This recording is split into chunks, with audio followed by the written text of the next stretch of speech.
This is about the conference on 42% of reservation for the backward class and a roadmap for social justice. Why he has chosen me? I am coming from the land of Periyar.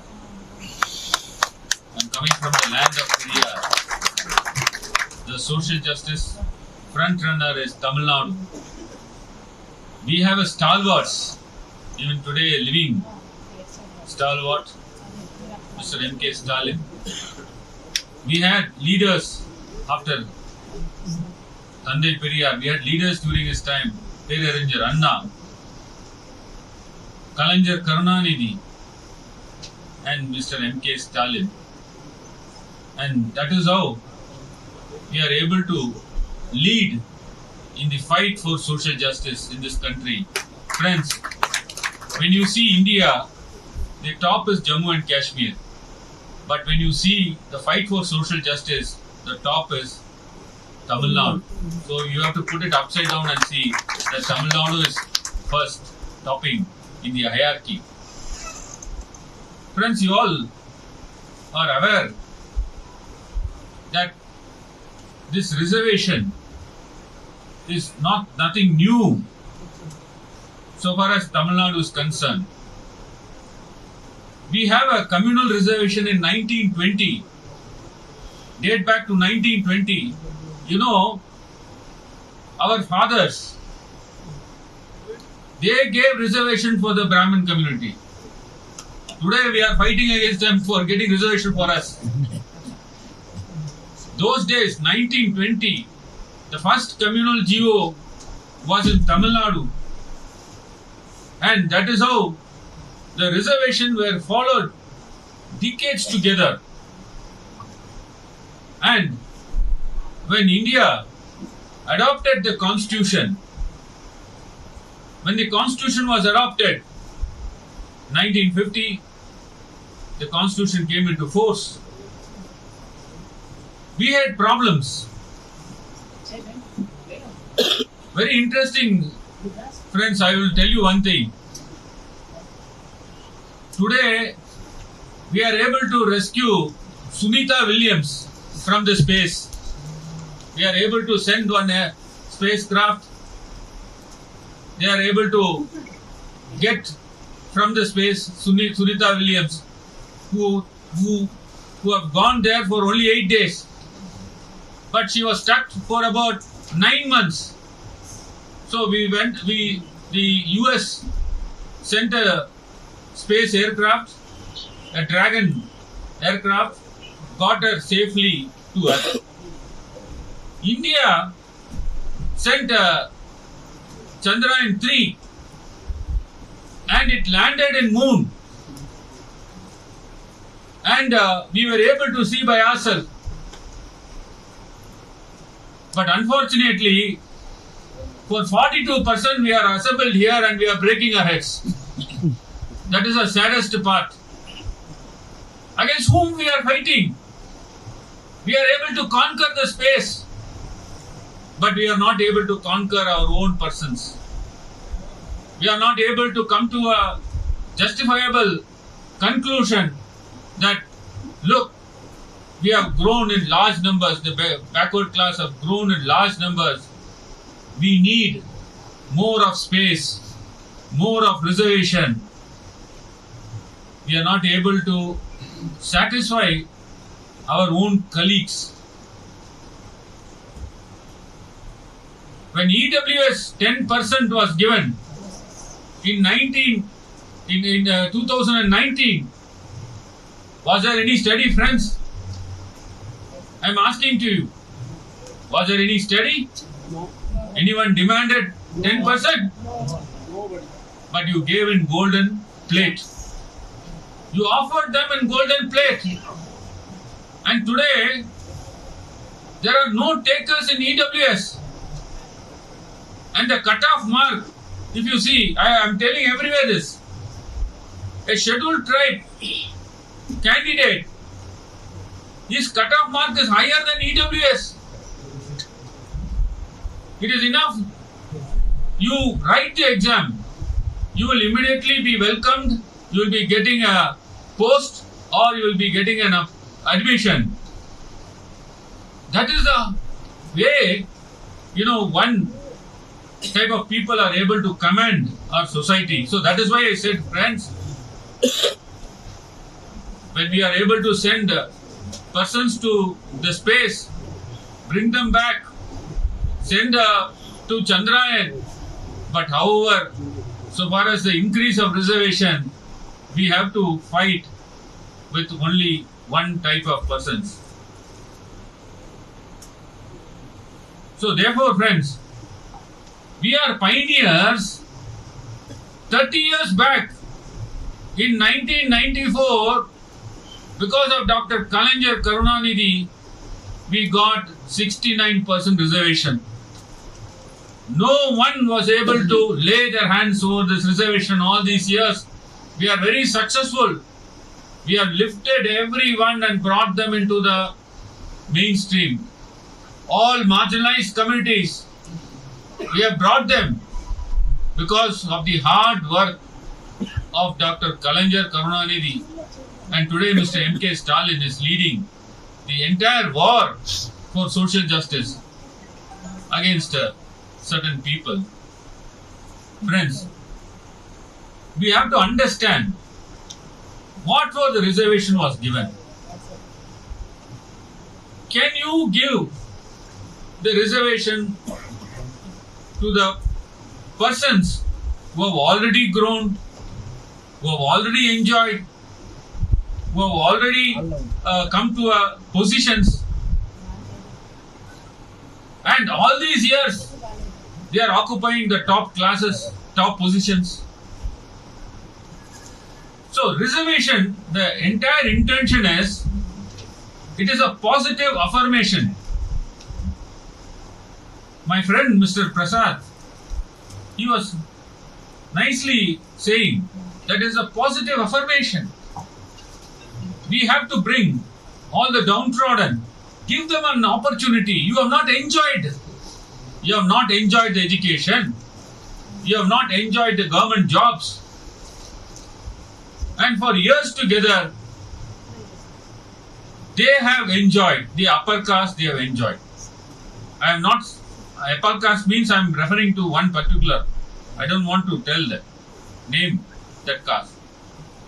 So this was a fight we were having all throughout, and when we brought this reservation in 1994, we have to get the constitutional protection. You all know Tamil Nadu, to bring this reservation, appointed a backward class commission. No one will know about this. In 1969, for the first in India, we had a Satyanathan Commission. Satyanathan Commission was the first backward class commission. Our leaders had a foresight, long vision. They thought, if we give reservation just like that, it will be immediately shut down. So what they did is they brought a commission, backward class commission. Satyanathan Commission was formed. The commission inquired. After that, it submitted a report. Then we had an Amba Shankar, J.A. Amba Shankar Commission's report. He is an IAS officer. That Amba Shankar Commission's report also gave its report. That was somewhere in 82 to 85. It is a second backward class commission. That commission was able to say that most backward classes are there, so let us, within the backward class, let us bring some divisions and give them a reservation, and that is how in Tamil Nadu, if you see, 20% will be the backward class, the most backward class, and rest 30% will be for the backward class. And within that, we have reservation for the Muslims, we have the reservations for others. In fact, Christians was given reservation, but Christians said, no, we don't want to have that reservation. And even in scheduled caste also, Arundhadiyar were given a percentage of reservation. Why I am saying is, this has all happened because of the Commission's report, Amba Shankar Commission's report. So in 1994, when whole of Tamil Nadu stood together and we had threats, every time we will have threats. When the constitution came into force in 1950, our GO, which granted communal reservation, was challenged in Madras High Court by one lady. She is from a forward caste. She is from a Brahmin caste. She challenged it, saying that you can't give reservation on the basis of caste. Champakam Dorerajan was a famous landmark case. If you see the history, annals of history. So she challenged it. Madras High Court struck down the reservation. For so many years, the reservation was there in Tamil Nadu, and first time that was struck down. What happened thereafter? There were lot of protests, and they filed an appeal before the Supreme Court. Supreme Court also said, look, after the constitution came into force, you can't give reservation on the basis of this caste, so we will strike down. We will also confirm the orders of the Madras High Court. What happened thereafter? Protest. You can see bloodshed in Tamil Nadu. And union government was reeling under terrible pressure. People came to the streets. Leaders came to the street. Periyar was there, Anna was there, Kalaignar was there. They fought. And the pressure piled up that the central government immediately said, I will bring a first constitutional amendment. Friends, if you see the constitutional amendment, number of constitutional amendment has came into force. But the state which brought first constitutional amendment and which brought reservation for the entire backward class is Tamil Nadu. 15.4, Article 15.4 is the first constitutional amendment, and that is how the reservations were recognized by the constitution, and whatever reservation that was given, that point of time was taken care by Article 15.4. That is why I said in the beginning, I am coming from the land of Periyar, the land of social justice, and that is how we are stalwarts in the social justice, and that is how that point of time, if we have not brought first constitutional amendment, today no state, including Tamil Nadu, can bring this much of reservation on the basis of backwardness, socially and economically, educationally backward class. Now they are bringing economically. And that is the reason the first constitutional amendment came. And friends, after that, as I explained to you, we brought 1994 enactment. When we brought the 69% reservation, 50% for the backward class, 18% for the scheduled caste, and 1% for the scheduled tribe, that time itself, litigation started again. The reservation, it breached 50%. Those days, to bring reservation beyond 50%, we had Indira Savani's case. You all know, Indira Savani's case came. Why Indira Savani case came? Mandal Commission report was the basis for offer 27% of reservation in appointments by VP Singh. That also I am telling you, 1979 commission appointed, 1980 the report came, 10 years it is slept in the cupboards, and VP Singh was a person we have to really hail him. The Mandal Commission was implemented in appointments. That time DMK Kalaignar was instrumental. Even President Jail Singh, he came and he spoke about that. And that is how we implemented 27% in the appointments. Did they give immediately? No. 10 years. After that, again, litigation started. They filed a writ petitions before the Supreme Court. Stay order was granted. Matter was argued at length. And a historical judgment, Indira Savani's case, said, look, the reservation is correct. The 27% reservation granted to the OBC in appointment is correct. They are entitled for that reservation. Interestingly, friends, 10% to silence the other caste, they gave another office memorandum. That time itself. But Supreme Court struck down and said, you can't grant reservation on the basis of economical conditions. But interestingly, that 10% became a law in 2019. That is the saddest part. So when Indira Savani judgment came, 9 judge bench, of which 6 of the judges said reservation is correct. But what they said is, look, you can't cross 50% criteria. 50%, all reservations shall be within 50%. But Jeevan Reddy, he wrote a separate judgment and he said, in extraordinary circumstances, where from far-flung areas you require the reservations, then you can have this. This is like a window. That window was given in Justice Jeevan Reddy's judgment, and that is how that window is taken advantage and it is taken by us to ourselves, and that is how we had enacted that 1994 legislation.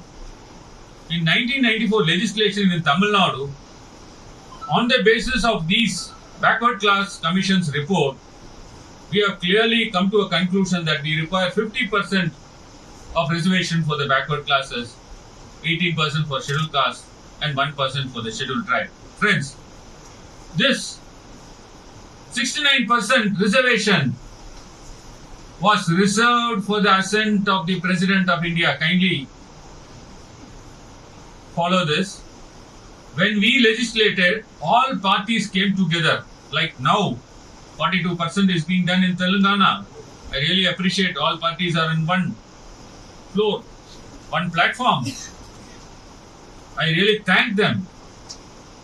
We can fight jointly. We have to fight jointly. That is how in 1994, all of them came in one platform and the bill was sent to the President of India for assent.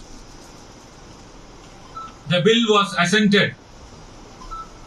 After the bill was assented, the Act came into force. We did not stop with that.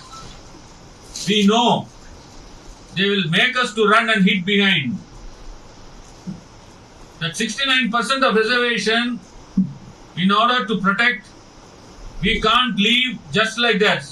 So what our leaders did is, a resolution was passed by the Tamil Nadu Legislative Assembly requesting the central government that give 9th schedule protection to this Act 45 of 94.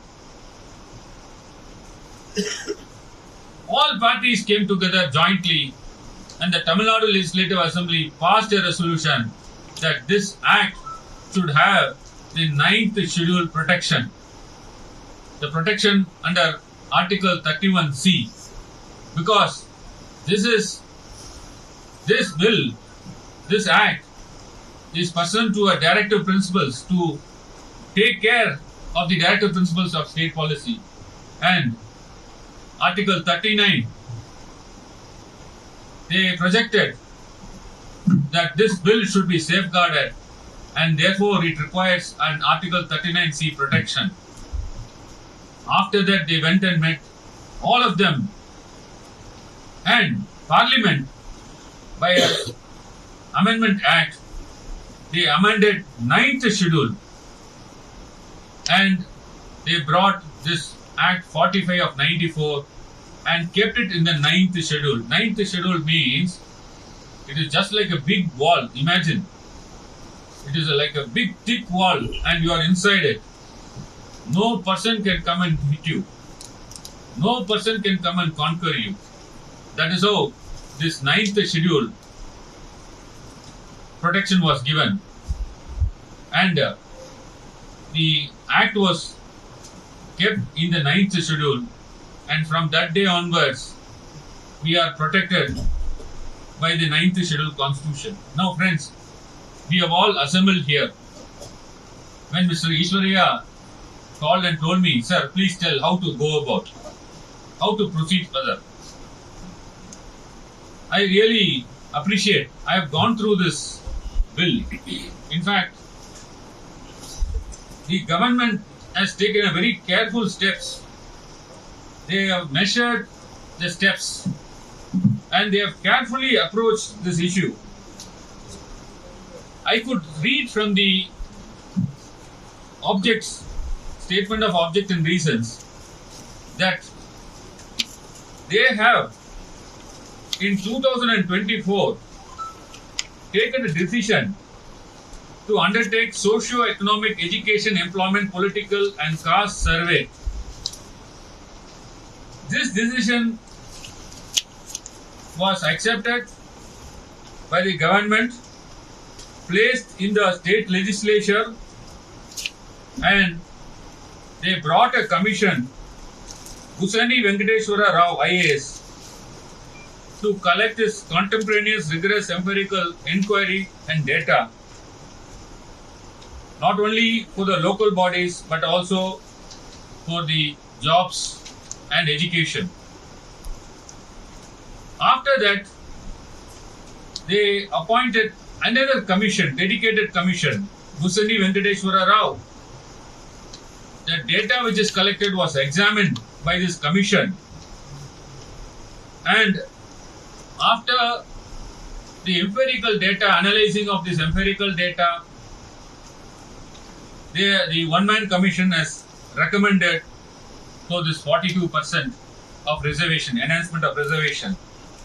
And now this reservation has been passed, the bill has been passed. There are two bills.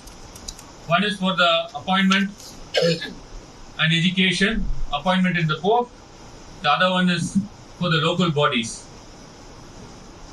They have rightly reserved this bill for the assent of the President of India. I could see that the bill they wanted to reserve to the President of India. That is what I can see from the memorandum annexed to this bill. So friends, as of today, the steps taken by the government, which is supported by all political parties, is in a right direction. What should we do hereafter? We have to wait for the assent of the President, because we can be, no doubt, the reservation is required, because every academic year will be losing. I know Telangana is the largest, is a state which has got more number of backward class population.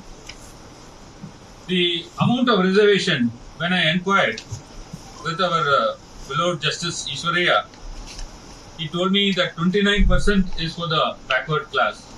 So correct me if I am wrong. 29% for backward class. 25 plus 4. And for scheduled caste is 15%. And scheduled tribe is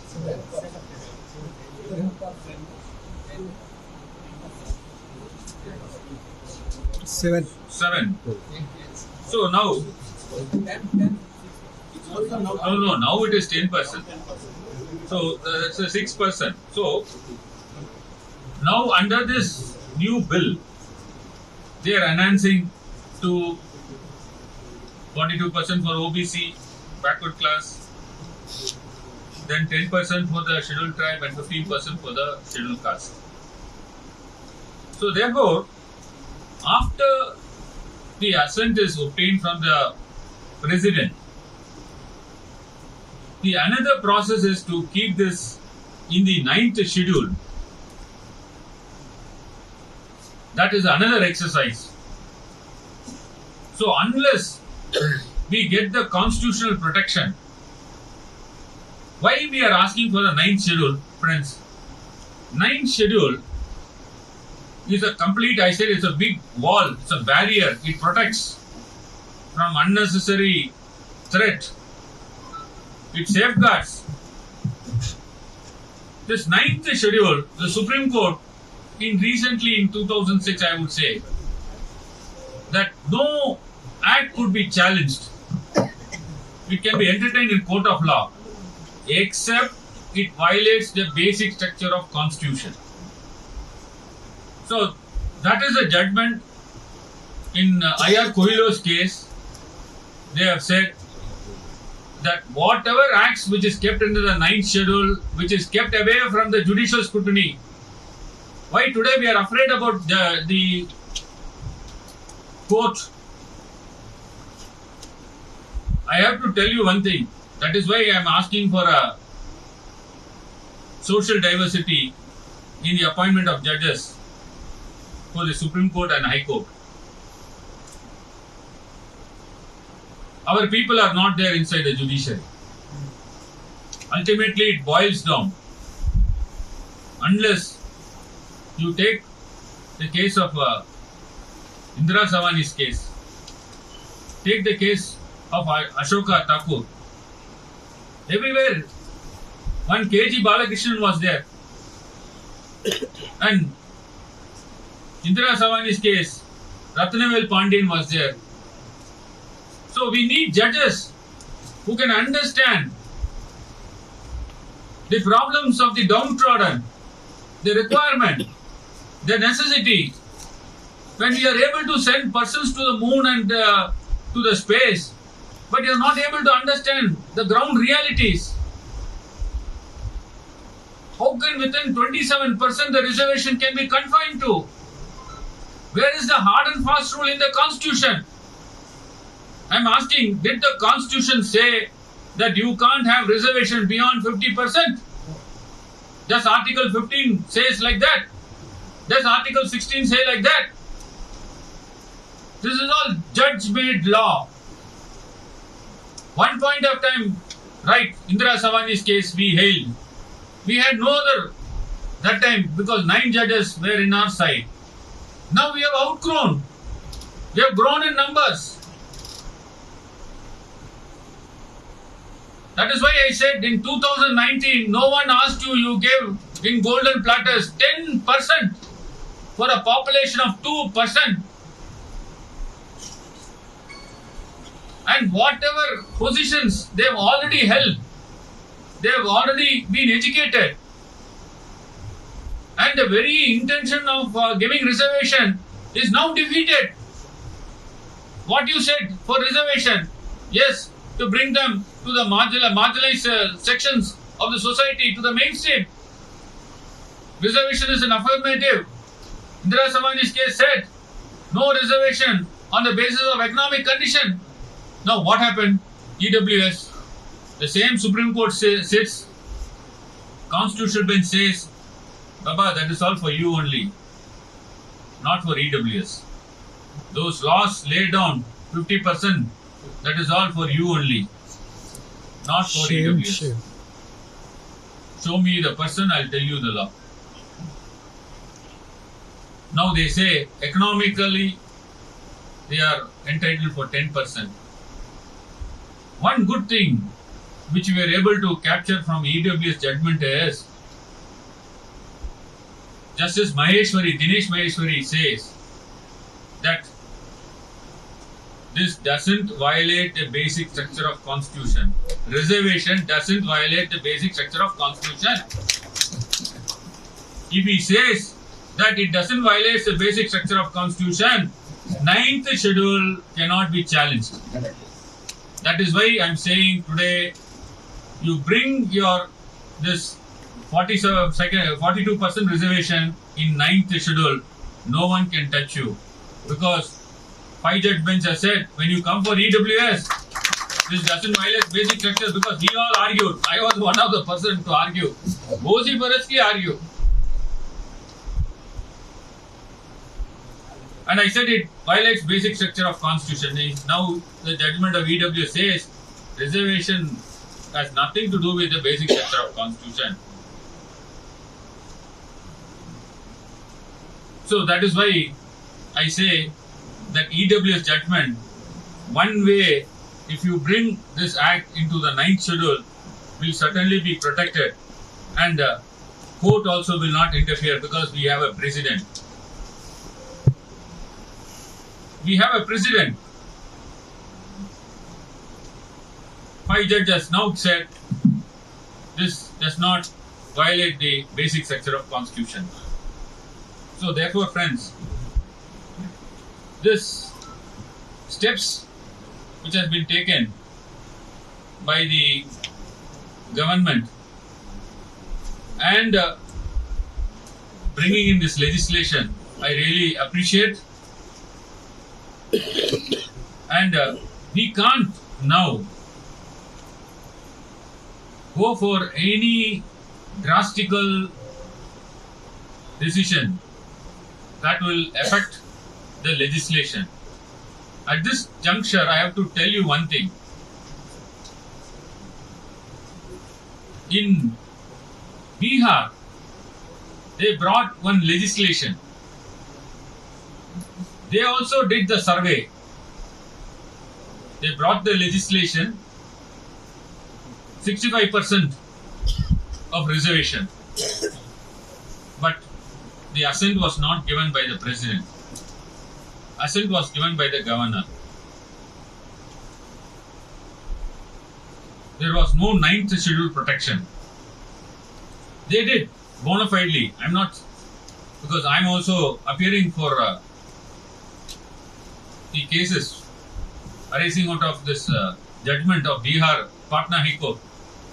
The Patna High Court has struck down, showing Indira Savani's case, saying that it is beyond 50%.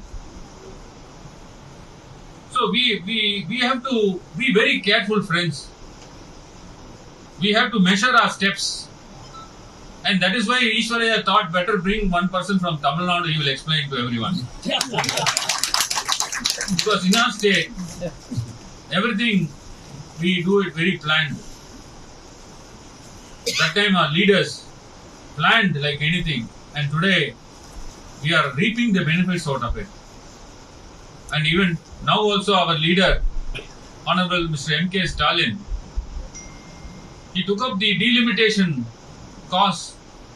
2026, friends, another impending danger, I'm telling you, 2026. South Indians is not required at all to form a government. They will not see us. Oh, South Indian, no, just ignore them. Because the population has grown without any control in certain heartlands, Hindi heartlands. They have not followed the family planning, but we all followed it. What happened? Today, our population is less, but certain states, population has grown manifold. For them, in terms of population, if you bring delimitation, then it will increase 50 to 60%. Whereas if you apply in terms of population, we will be reducing. Your MPs will be reduced, your MLAs will be reduced, from our side also will be reduced. What will happen? The bargaining power in the government will be reduced. Tomorrow, we have less number of MP. Then they will not look upon you. They will simply ignore you. The states will be ignored. Our bargaining power will go off. That is why our leader, our Chief Minister, Mr. Stalin, he always have a long sight, long vision. He called all the Chief Ministers. In fact, Honorable Chief Minister Mr. Revant Reddy also came. Even the parties, opposition parties also came. We had a conference in Chennai. What we said is, look, in 1976, Indira Gandhi, when she was there, she herself felt the family planning was asked by the union to be implemented in all over the state. So states implemented. They scrupulously followed the family planning. So once the family planning is followed, the population reduced. How can we do the delimitation on the basis of the current population? So she freezed for 25 years in 1976. So whatever population 1971 census that stood, they applied that and delimitation took place. Then what happened? In 2001, when Mr. Vajpayee was there, Arun Jaitley was the minister, they moved another constitutional amendment. It was 82nd and 84th constitutional amendment. This time also they said, look, the population stabilization hasn't reached the states, like southern states. They even said, unified Andhra Pradesh, Tamil Nadu, they scrupulously followed this. So let us not now go for a delimitation on the basis of current population. We will freeze the same 1971 census. And whatever that is 2001 census is used, you can use it for within yourselves. And that is how the number of seats was retained from 1976 onwards till today. Nearly 50 years we are having that same bargaining power. And today 2026 is not far off, because that constitutional deadline is found in Article 81, Article 82. You can see the constitution deadline in Article 81 and Article 82. It is 2026. Moment 2026 comes in, you take a census, then it kicks in. That is what our leader felt when they built the new parliament. You know how many seats extra they have made for Lok Sabha and in Rajya Sabha to accommodate. So our leader, with this thought process, he called and we all met, the leaders met, and the message was given to the union government. The union government now today says, no, we'll take care. What you will take care? You have to amend the constitution. So these are all areas where we have to deliberate. You can't simply say, no, everything, union government will take care. They'll watch. One day may come, they will say, no, I don't require you all. Today, their entire intention is one nation, one election. They are saying uniform civil code. They are proceeding in a different direction. And for Work Act, we started around 1 o'clock discussion. It went on to the next day, early morning. And we voted around 2:25 a.m. in the morning. 2:25 a.m.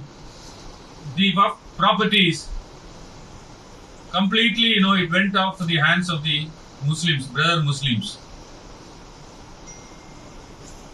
Friends, I am telling you, we are living in a situation where Kashmir, a state, was divided into 3 by just 6 hours. I went to Rajya Sabha in 2019. A bill came in the morning. Earlier day, we do not know that Kashmir is going to be broken into 3. But messages were coming, something is going to happen. Morning, 11 o'clock, the session began. We did not receive any bill about Article 370 and formation of union territories. Suddenly the Home Minister comes and he reads. We don't have a copy of the bill. Even the chairman did not have a copy of the bill.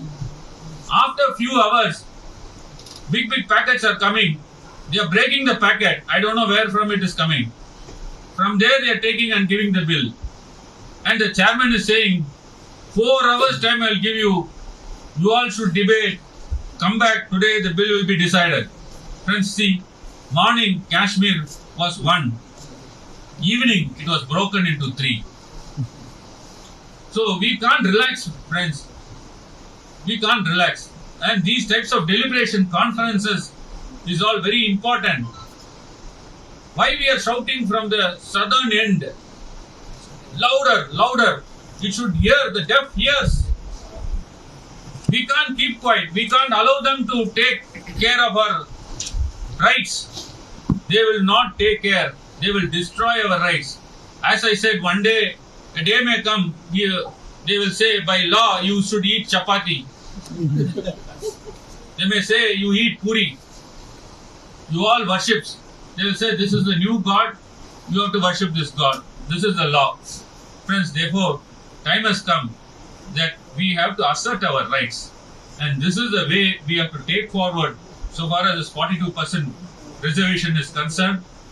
The government and all of you, all the political parties, including the opposition party, I really congratulate them. All have stood in one platform, appreciating, supporting, and this has to be taken properly forward. You have to do it very carefully and see to that you get the constitutional protection. Once the constitutional protection comes, it is just like an immunity, a vaccination. No fever will come. We know fever will come from where? From the court only. The only place where you can see that the laws will be challenged is the court. So unless you have this vaccination and immunity being done, we can't protect ourselves. Therefore, I thank the organizers, especially Justice Ishwaraya once again.